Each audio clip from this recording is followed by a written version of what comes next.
I wanted to welcome you to tonight's meeting of the City of Columbia Heights City Council to Monday, June 22nd, 2020. Can I have a roll call, please? Councilmember Biskins. Here. Councilmember Williams. Happy to be here. Councilmember Mergen. Here. Councilmember Novitsky. Here. Mayor Schmidt. Here. If you are able, please stand and join us in the Pledge of Allegiance. I pledge allegiance to the flag of the United States of America and to the republic for which it stands, one nation, under God, indivisible, with liberty and justice for all.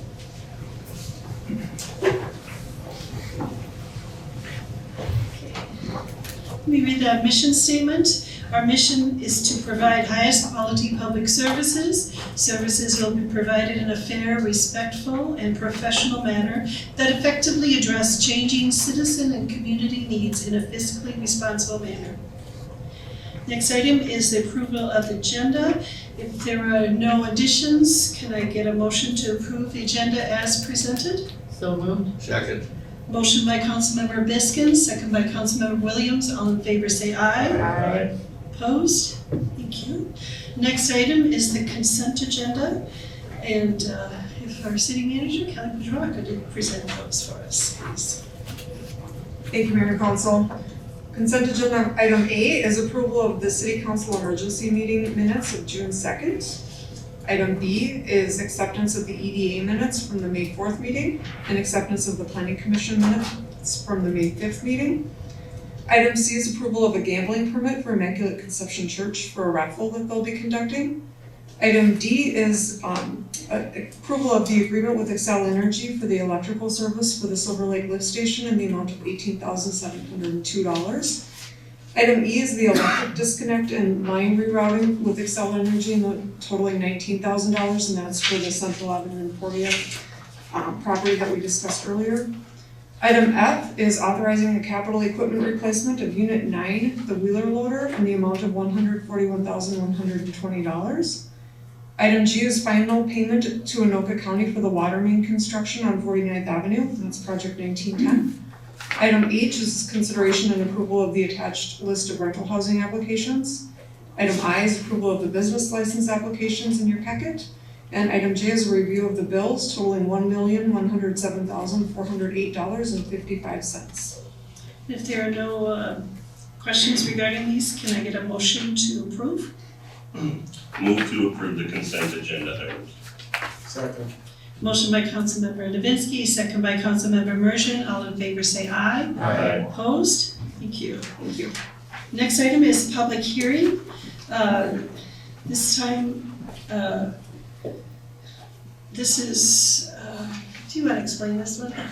Elizabeth will do my best. Good evening, Madam Mayor, members of the council. Thank you. On December 9th, 2019, the City Council held a public hearing to consider Resolution 2019-94, which is attached in your report there. A resolution approving the revocation of a conditional use permit for a property located just north of Jeff Bobby and Steve's Auto World convenience store. The property has a conditional use permit which was granted by the council in 2006 by the approval of Resolution 2006-48, which is also included. The resolution allowed for off-street parking for staff and customers of the convenience store. The revocation was postponed to January 13, 2020, where the council reviewed those conditions of the permit again and discussed a path to compliance. The council decided to allow for additional time to comply with the conditions as the property owner had made an effort to comply with the majority of the conditions at that time. The owner still needed to stripe the lot with designated parking stalls, and due to the timing of the year with snow on the ground, the council made the decision to table that hearing to a further date here in June. So that's why we're back. We did an inspection, the lot has been striped, and so at this time, the recommended motion is to close the public hearing. I am going to request that Councilmember Williams refrain from voting on this. It is considering it is his property, but I think you're in favor of what's happening. I'm going to ask you not to vote on this one because this is concerning the Jeff Bobby and Steve lot. It is? Yes. Oh, okay. So, but could we get a roll call vote then, please? Oh, we need a motion, somebody make a motion, I'm sorry. Go ahead. Move to close the public hearing regarding the tabled resolution number 2019-94, whereas the property owner has complied with the conditions of the conditional use permit and therefore the council will not revoke the permit. Second. Motion by Councilmember Biskins, second by Councilmember Nowinski. If there are no further questions, can I get a motion then? Go ahead. Oh, roll call vote. Roll call. Councilmember Biskins, Aye. Councilmember Williams, Abstain. Mayor Schmidt, Aye. Councilmember Merschman, Yes. Councilmember Nowinski. Aye. All right, thank you. Passes. Moving on to item number 7, items for consideration. Other ordinances and resolutions, we have under A, emergency interim ordinance 1662 relating to temporary outdoor dining at restaurant establishments due to the COVID-19 pandemic. Elizabeth, you get this one too. All right. So the city's zoning code allows for temporary events in non-residential zoning districts through section 9.106G of our ordinance. This is administered through our temporary event permitting process that we set up about 4 years ago. The permit allows for temporary events for up to 30 days currently, and that is called out in the code. This is how we administratively review requests for temporary events, such as summer events like the beer tent and concert at Immaculate Conception, Ecuadorian Festival, or the annual Ramadan celebrations at various restaurants.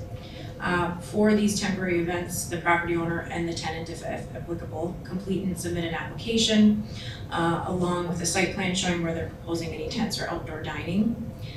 The plan is reviewed by our fire department and building inspector, and in some instances, temporary liquor license or other things are granted at that time. The emergency interim ordinance for your review would extend that 30 days that's called out in our ordinance specifically. That time frame would be extended to allow for these temporary outdoor dining operations through November 15th. Our recommendation is approval of the emergency interim ordinance. There's also a summary included in your with the report there. So recommending approval of the interim ordinance and the summary of that ordinance. And because this is an emergency ordinance, this would be the only public or only time it would be heard. Thank you. Does anybody have any comments regarding this? I just appreciate you getting together and sort of taking care of this. Your team did a great job. Evaluating that we didn't need to do one right away. Appreciate you not having to do that. This way we could actually sit down and look it over, and appreciate you doing that. Can I get a motion then to waive the reading? Move to waive the reading of emergency interim ordinance number 1662 in the summary of ordinance number 1662, there being ample copies available to the public. Second. Motion by Councilmember Nowinski, second by Councilmember Williams. All in favor say aye. Aye. Opposed? Motion to approve? Move to approve emergency interim ordinance number 1662 and approve the summary of ordinance number 1662 relating to temporary outdoor dining at restaurant establishments due to the COVID-19 pandemic. Motion by Councilmember Nowinski, second by Councilmember Williams. All in favor say aye. Aye. Opposed? Thank you. Next item is Resolution 2020-52, changing polling places for precincts 6 and 8 for the 2020 state primary and general elections. And Nicole Tingley, this is yours. Thank you, Mayor and Council. This resolution before you is to change polling places for precincts 6 and 8. As outlined in the memo, the state legislature made a statute saying for this election year that schools cannot be used as polling places unless another place is not reasonably available. In the past, Highland Elementary has been used for precincts 4 and 6, and Valley View Elementary for precincts 7 and 8. We reached out to multiple alternative locations and we were able to identify polling locations for precincts 6 and 8. Precinct 6 alternative locations Highlander Center, and precinct 8 for Christ Life Church is an alternative location. We are pleased with the results that we were able to change at least one of each of the 2 polling places at the school, so there'll now be only one precinct at each school instead of two. So this resolution is just to authorize that change and then also send out notices to at least one household with at least one registered voter. Anybody have any questions regarding this? This has been something you've been working on. You were planning to do at a time when you'd have more time, but you did get a little rushed on this. Yeah, we had about a month to make this change, so. Appreciate that, all the phone calls and connections you made. Thank you. Can I get a motion to waive the reading, please? And move to waive the reading of Resolution 2020-52, there being ample copies available to the public. Second. Motion by Councilmember Biskin, second by Councilmember Davidsky. All in favor say aye. Aye. Opposed? Then a motion to approve, please. Move to approve Resolution 2020-52, changing polling places for precincts 6 and 8 for the 2020 state primary and state general elections. Second. Motion by Councilmember Biskin, second by Councilmember Merschman. All in favor say aye. Aye. Opposed? Thank you. Moving on, report from the City Council. We don't have a lot of things going on, but if you have something, go ahead. Not too much to report, just spend a lot of time with family and friends. Same with me. Well, you had an opening of a restaurant, Oh, the VFW. Yep, it went good. A lot of people showed up. We didn't meet our 93 people capacity, but it was close, but we're doing good. I missed the sandwiches on Saturday night. We were out of town. Sorry. We'll have another one this weekend. I Good. can tell you what it is till it hits Facebook. Councilmember Williams. Yeah, thank you, Your Honor. I'm very grateful for the past couple of weeks that most of our stores escaped this terrible destruction on Lake Street and around that area and right out here in Central Avenue. And we're very grateful that we had a couple of stores get hit for cigarettes and money broken into. But after the first night, we watched pretty carefully. Now we had to hire some guards to guard our stores. But I'm also very grateful for the fact that we got 300 to 400 employees. None of our team members, we call them team members, none of them have had the virus. I mean, it's wonderful, and to my knowledge, it's a couple of my good friends had older folks who died, but that was, they're older in their 90s from the virus apparently. But not our company, so I'm very grateful for that. And I think our city has been escaped pretty much all the problems we've had. I'm very thankful that our city, the businesses in our city have not really gotten touched at all compared to Minneapolis. If people want to see a disaster go down Lake Street from Lyndale Avenue, and of course they hit last night in Uptown. Lyndale Avenue all the way over to Hiawatha. It's unbelievable. It never looks like a war zone. It's terrible. Councilmember Biskins. So a couple things. On June 11th, I participated in the online neighborhood watch meeting where the police department addressed the city's response to civil unrest in the region. And then the last two Saturdays, and Nick helped with one, there's a group of us volunteers working on the Lomiaki Edible Garden, spreading mulch again. We're still working on that. And the group also decided today that we're gonna be adopting the storm drains in that corner. And I strongly encourage anyone out there that if you have storm drains near your house, you just need to call Public Works at 70763-706-3700 and tell them which storm drains you want to adopt so you can keep them clean and keep that trash and debris out of the Mississippi River. It'd be great. And I also finally was able to get a tour by Liam Genter, our city's forester, of the rock tree garden that we have in our Public Works yard. It is so cool.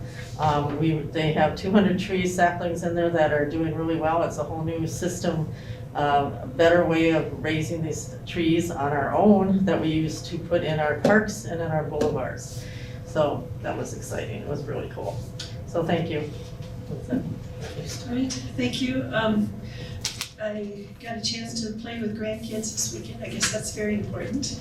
And celebrate Father's Day with my husband and my son.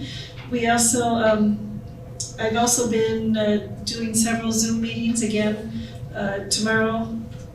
Wednesday, I'll be doing a 7-hour one. They're doing interviews for the League of Minnesota Cities Board, so hopefully I'll make it through that one. But I appreciate not having to drive into St. Paul. Sometimes that drive is not as friendly as you'd like it to be, so it's been handy to do that. Upcoming meetings, we'll be having policy committee meetings with the League and with Metro Cities, and I'm hoping that we have council members and staff that are willing to take part in those policy meetings that are coming up. I think that's gonna be one of the topics in the vision session coming up, correct? All right, thank you. And our city manager, Kelly Bourgeois, is here to talk. Thank you, Mayor. Just a couple of things, and actually you touched on the first one. So we have our city council and staff visioning goal setting session this coming Monday, the 29th. That's from 3 p.m. to 6 p.m. Hoping to have it in the picnic shelter at next to Immersion Hall. If the weather isn't cooperating, then we'll be down in the public safety training room for that afternoon. And then just to note, the July work session, I believe it was scheduled for July 1st? No, 6th. That is canceled. So we will get out information out to the group if we need anything, but we typically do that in July anyway, so we're going to continue that practice. And we've been having enough special meetings. You all deserve an evening off, so thank you for that. Thank you. All right, then that's the last item on our agenda. Can I have a motion to adjourn? So moved. Motion by Councilmember Viskins, second by Councilmember Williams. All in favor say aye. Aye. Opposed? We are adjourned. Thank you. Welcome.